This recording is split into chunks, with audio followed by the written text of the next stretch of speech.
Everybody, this is Perch. Is continuity good or bad? Do you like it? Do you not like it? I find this is a weird question. It feels like 10, 15 years ago, we wouldn't be asking this question. I think, generally speaking, for the majority of my comic collecting life and the people I've been around, continuity is good. You want to have the stories matter and connect. That's kind of the implied agreement I think a lot of us had in getting into comics in the first place, is that, the comics all connected and it mattered. I remember a lot of comic fans bristle at the idea of, this is like a soap opera. This was a term that basically a lot of people would use about comics. That comics were like a soap opera. And, comic collectors didn't really like that connection and comparison. I understand why. But, the part of it that makes sense or does match up is that comics are meant to be this ongoing, sprawling legacy. And given that, continuity is pretty important. You can't just have things kind of randomly come in, come out, and where it's like, well, you're supposed to care about this stuff and not that stuff and everything else. But in the last 10 years or so, there's been this, it's a war on Christmas. It's a war on continuity. It's this idea of like, well, maybe it doesn't really matter. And to me, it always comes across, I know it's not this way, but it always comes across like writers, editors, people who are in comics going, damn it, this is too hard. This is all just very, very hard. And it would be easier if we could just kind of say, continuity, schmontinuity, whatever. Like, it doesn't really matter. Maybe you can care about it or not care about it. If you like the story and you think it fits, then definitely we're caring about continuity. And if you don't like the story, it doesn't make sense, or we didn't, do our homework and we did something weird, and why are you so hung up on continuity, nerd? That's how it feels. That's how it comes across. It doesn't come across like a thoughtful strategy. It comes across like, we just kind of want to do whatever we want, and you guys accept it. I know that sounds kind of negative. That's how continuity discussions feel like these days. Now, the funny thing is, I don't think maintaining continuity is hard work. Granted, it's a sliding scale. Like if I go into your average Arby's and I ask the person who's working in the Arby's, hey, I'm going to need you to perform this tonsil surgery. That's going to be beyond the person who's there at Arby's. If I go into a hospital, particularly somebody who is a surgeon who specializes in this, it should not be beyond their capabilities. So when we talk about continuity, I get that if you have no job within comics, no understanding of any of this, no organizational skills, I get that continuity may be tough. That could be a bear. But if your career isn't, if you're like Tom Brevoort, I feel like you should have continuity on lock.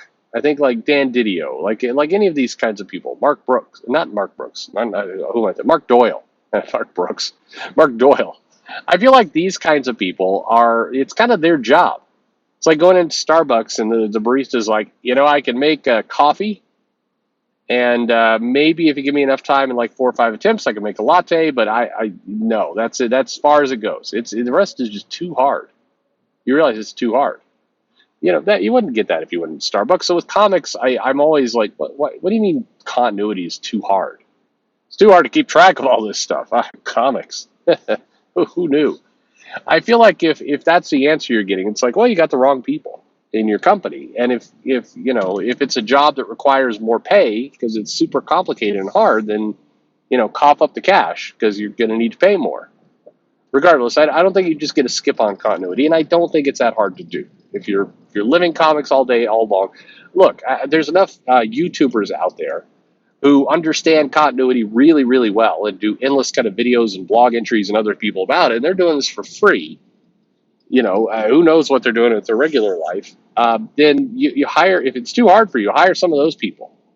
I'm serious. Just go and like, okay, we give up. This is way too hard for us to figure out. So we're just going to need to hire. We're just going to need to hire some YouTubers to manage our continuity because it's way too hard for the rest of us. Okay, you could do that. Anyway, this mail that I got is asking the question head on. It says, greetings, Perch from Serbia. Awesome. Hello to Serbia. You're listening. It's weird to me that people are listening to this show all around the world in various crazy places. Not that Serbia is crazy, just lots of places. That's cool. Anyway, I'm interested into your view of, does continuity matter? Should we be allowed to add to it or change it or don't touch it? because it is good as it is. This I asked because recently Star Wars Obi-Wan series changed how Obi-Wan met Vader, or Leia before Episode 4. And the Spider-Man totem story or Captain Marvel backstory, parents are alien, Iron Man has a brother, etc. So I think you can change past. I think you could change history for sure. I don't think you're bound to keep everything exactly the same. I think you can reveal some new insight, some new aspect to characters. Sure, there's nothing wrong with that. I just don't think you can conflict with continuity, or at least you should not. Now that does get to be hard because sometimes you have writers who don't pay attention or do something wacky, and then they write themselves into a corner. And as a writer coming around later, you got to deal with that. I get it. That's hard, but that's the job. Quite frankly, it's hard. It's gonna be hard. That's how it works. Phrasing. Anyway, I think that you have to kind of align yourself to taking care of these things. I think that now. So breaking those down, Obi-Wan, the meeting Leia. He didn't meet Leia for the first time in Episode 4. There was this implied the family knew him, and there was something where they felt like they knew who this guy was. Maybe I'm wrong here. There was some wording somewhere in her meeting, but Leia at least indicated that there was a previous relationship. So I don't think that there was a violation of continuity there. The meeting Vader for the first time. Again, it's hard. I'm not quite sure. There's enough wiggle room if you completely look at the movies themselves. How did Obi-Wan know about all this stuff with Vader? Somehow. So, somehow, some way, the information got to him. He didn't tell Luke. He came into Tatooine once, or wherever. No, we weren't on Tatooine. He came around and was fucking around. I'm like, I got to get the hell out of here. I mean, he didn't tell Luke this. That doesn't mean it didn't happen. But anyway, they're poking at continuity, certainly messing some things around there. But it's unclear to me if it's a complete rewrite or if they're just working within the edges. Captain Marvel's parentage, yeah, I mean, absolutely. That there's aspects of that are just wholesale inventing. Like the thing you thought you knew, you didn't actually know. Like there's lots of that going on. Iron Man with a brother, absolutely. That's another one that's like, I mean, okay, you guys are absolutely stretching the limits of established history with that. But again, if you have a great story, I mean, you live or die by that story. If you can pull it off, if you could tell this story and bring something new to the picture, and it's cool and it works and it enhances the overall dynamic of it. I mean, if you could do that, cool. Good on you. You go for it. But if it goes poorly, if your story doesn't track, doesn't match, people don't like it. If you can't pull it off, then you're going to get nailed for not just telling a bad story, but also messing around with continuity because, put it this way, you've now made the job harder for somebody in the future. Somebody in the future who has to untangle not just the existing continuity, but also kind of whatever crazy shit you've done. Now you've made everybody's life harder.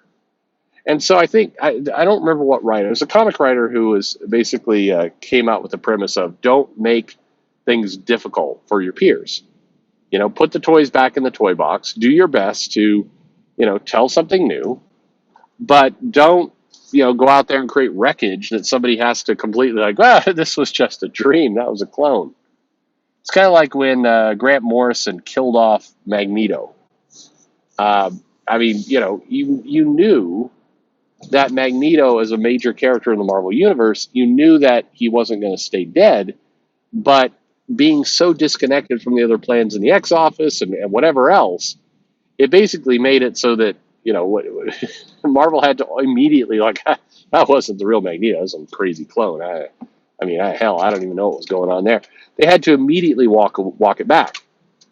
And so I think as a writer, it's your job to don't do things that cause people to have to immediately discount what you did. I think that's your mission.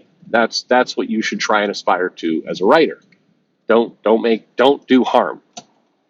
I think as long as you can kind of more or less accomplish those goals and live by that principle, then I think life's okay. You should feel free to muck about and try different things and invent.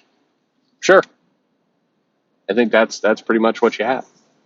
Anyway, that's my answer too. But deeper still, I ask again: do you, as a reader, do you, the person listening to this, do you care about continuity? I do. I still do. I think it's important. I think it's what makes the entire system work. And I feel like if you really start, jerking around on that, you run the strong risk of blowing up comics. I mean, I'm not trying to exaggerate here. I think that you have to live by some semblance of basic structure and rules. And failing that, you get yourself into a lot of trouble very, very quickly. I think you destroy kind of the power in this ongoing narrative. And I think it's very easy. I think a lot of writers who come in as freelancers who don't have any lasting commitment to the company come in like, hey, here's a crazy bitch. Oh, we're just going to do this and this and this and fuck it. Pardon my French. And if that's your style, if that's what you're going to do, you shouldn't be writing comics. You are definitely messing with everybody else, and that is not cool. I think you're making everyone's life more difficult. So, please don't do that. please, please. So we don't need more chaos in comics.